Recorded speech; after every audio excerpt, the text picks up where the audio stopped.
and I think that that's relevant, especially with respect to new fuels platforms and new technologies or new mousetraps that are claiming to sell into niche industries. And so we have to think about what's the long-term evolution of those markets. And then third, that we're early days in the evolution of this S-curve penetration of bio-based fuels and materials. And when we say this, we mean not only sugarcane to ethanol, but also woody biomass, ag waste, and municipal solid waste, and their conversion to fuels, plastics, chemicals, and power. So we think on the whole that this sector will be big and it will grow. And finally, we believe that sustainability issues raised at this conference and discussed in many sessions can be effectively managed. However, we think it will take time and forward thinking on behalf of the whole sector. Not just the leaders, but the average players in the sector will also need to incorporate these issues. So when we think about companies, both in our public equity investment product and then in this crossover fund, we think of two factors. One is an assessment of the business model, so we call that business quality. The other is the assessment of the management quality, the management team in place. And to give an example of how we can balance these two factors, you could have, for example, in the software sector, a very, very high business model or business quality because it has high recurring revenue, potentially some protectable IP, and a business model like this could withstand or endure a mediocre management team and actually do decently. And we would look for at least good management teams with very high quality business models. But in the case of biofuels, and certainly it has become clear in this conference that business quality is management quality in this space. So there are several characteristics that we're looking for in business models. So there's a few examples here. One of which to highlight is a low cost structure with a continual pathway for cost improvement. So I think this is going to be important as we look at the competitive nature of other bioenergy and biofuel platforms globally. And secondly, I think the visibility of returns piece, which is what we would like to see as an investor, comes from managing risks and opportunities related to the commodity cycle, optionality for things such as plastics and our other specialty chemicals. And when we think about Brazil and what are the takeaways, there are multiple. At the end of the day, there's no way escaping that these are capital-intensive business models, and from an investment perspective, this can influence the risk-return profile.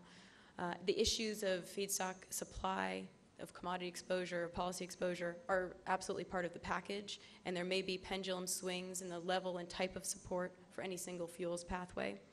This is why when we are assessing investments in this area, we'll look at several scenarios before we make any decision.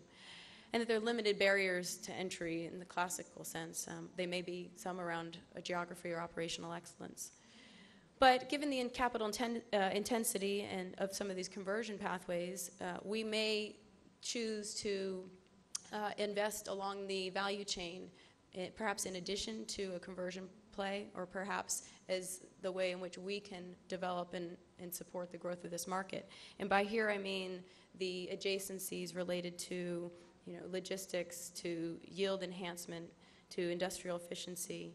I think that in the arena of private equity investments, there's obviously more competition for deals in that space, but certainly an area where we spent a fair amount of time.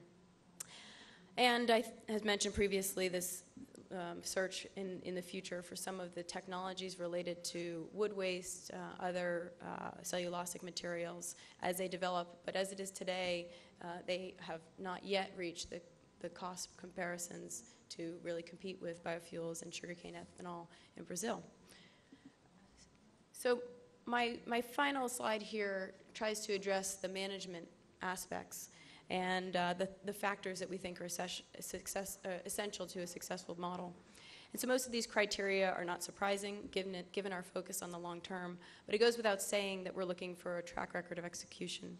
And secondly, and just as importantly, we're looking for teams that understand and can manage the key sustainability risks and opportunities, such as life cycle carbon emissions, the bioenergy opportunity, management of water and biodiversity challenges, human capital relations, and community involvement.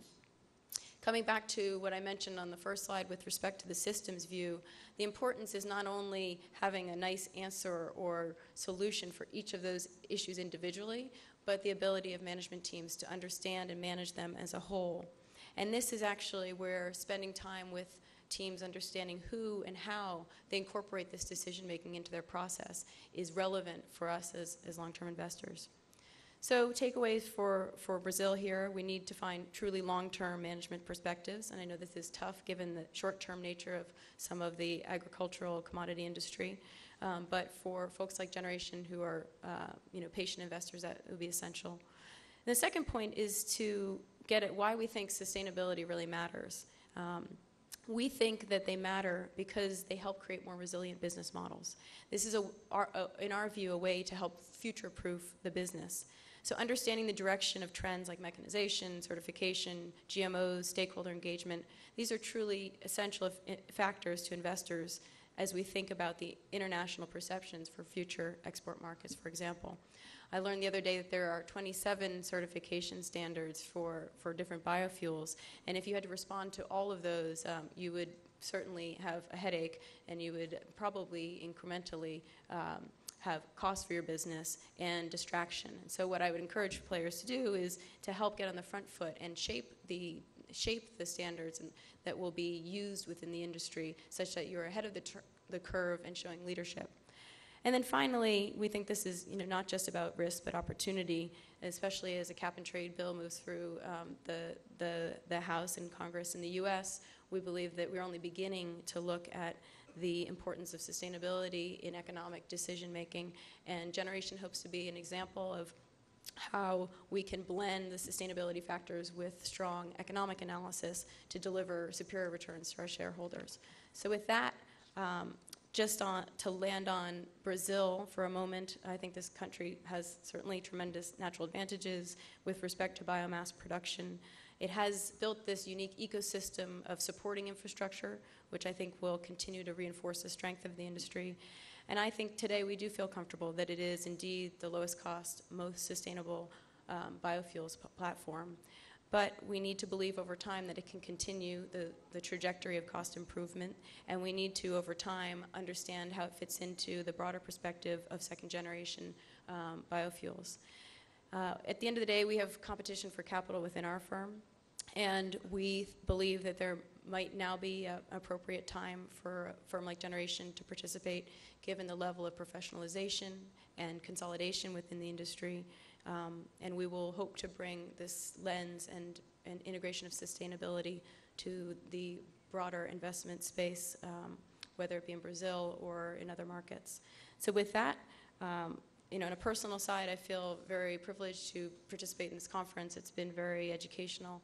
I feel I have a better sense of the known unknowns and the unknown unknowns. Thank you again for the opportunity to speak here, and I look forward to the conversation on the panel. Obrigado para sua atenção.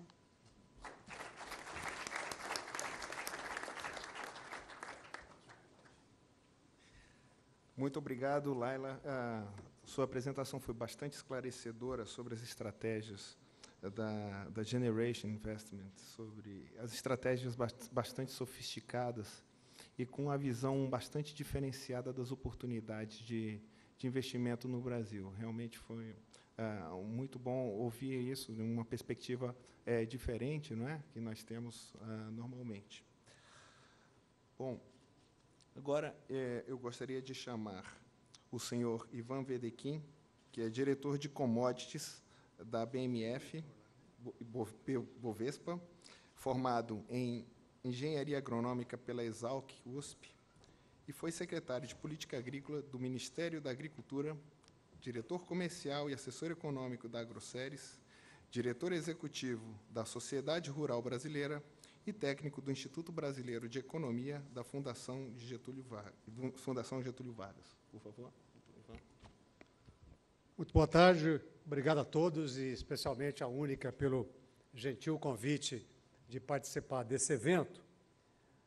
As duas apresentações que precederam colocaram aspectos importantes do financiamento do setor do etanol, dos biocombustíveis no Brasil, pelo BNDES, pela Generation como uma empresa especial, e a próxima apresentação que me sucederá certamente dará a visão de um banco privado sobre o financiamento do setor.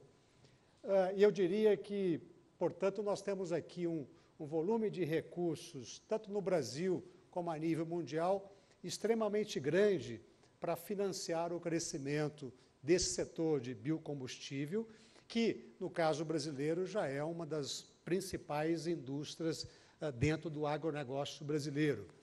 E se eu perguntar para os senhores qual será o preço do etanol para daqui a 2, 3 ou 5 meses, provavelmente nenhum dos senhores terá a resposta. E se eu perguntar para um produtor de boi qual é o preço do boi para outubro, ele sabe, porque ele está vendo no jornal, toda hora na televisão, as cotações de uma bolsa, da mesma forma como a gente tem o preço do açúcar, do café, da soja, ou seja, das principais commodities no mundo, tem uma referência de preços e, no caso do nosso setor do etanol, nós não temos uma referência importante. E o que nós mais temos nesse agronegócio específico do etanol é volatilidade de preços, seja pelas características que diferenciam o agronegócio, a agricultura das demais atividades industriais existentes. Os preços dos produtos agrícolas e agropecuários oscilam mais por natureza do que os preços das principais mercadorias internacionais, por conta de descasamento de oferta e demanda, de sazonalidade da produção, de efeitos de substituição na matriz energética. A cana-de-açúcar, ela tanto serve para produzir açúcar como para álcool, e tem a questão da gasolina, do petróleo, da ação de governos e também dos movimentos de capitais internacionais. Isso faz com que o eletrocardiograma do preço do etanol anidro aqui na Bolsa, na BMF Bovespa, seja uma fotografia de grande oscilação de preço. A média dos últimos anos é uma oscilação de 27% ao ano, com picos que chegam a passar de 40% a 50% ao ano. Então, isso é uma volatilidade que existe no mercado futuro e que existe também nos preços do álcool hidratado no mercado spot, no mercado físico, segundo o levantamento da Exalc, que também mostra aí uma volatilidade média histórica de 30% para cima ou para baixo, a média de oscilação do preço, com picos aí que chegam acima de 60% a 70% ao ano, o que caracteriza o setor como um setor extremamente arriscado, que recebe influência, por exemplo, do preço do petróleo, que tem uma volatilidade média histórica de quase 40% ao ano, e os senhores veem aqui na faixa final do gráfico, que foi aí nos últimos 6 meses, que a volatilidade do petróleo chegou a passar de 100% ao ano. E isso, obviamente, interfere no setor de etanol como um todo. E, obviamente, tem muito agente econômico do etanol comercializando, exportando muitas vezes o produto lastreado no preço da gasolina, que é aquele preço, aquela mancha no gráfico, e aqui embaixo o preço do etanol no Brasil. Então, o que a gente conclui é que a correlação é muito baixa entre o etanol e a gasolina, aí na faixa de 30% a 40%. Portanto, você vender o seu produto baseado no preço de uma mercadoria que não está diretamente correlacionada representa um risco ainda maior para o seu negócio. E o fato é que nós não temos um centro de liquidez internacional como temos no açúcar e no café, mesmo no caso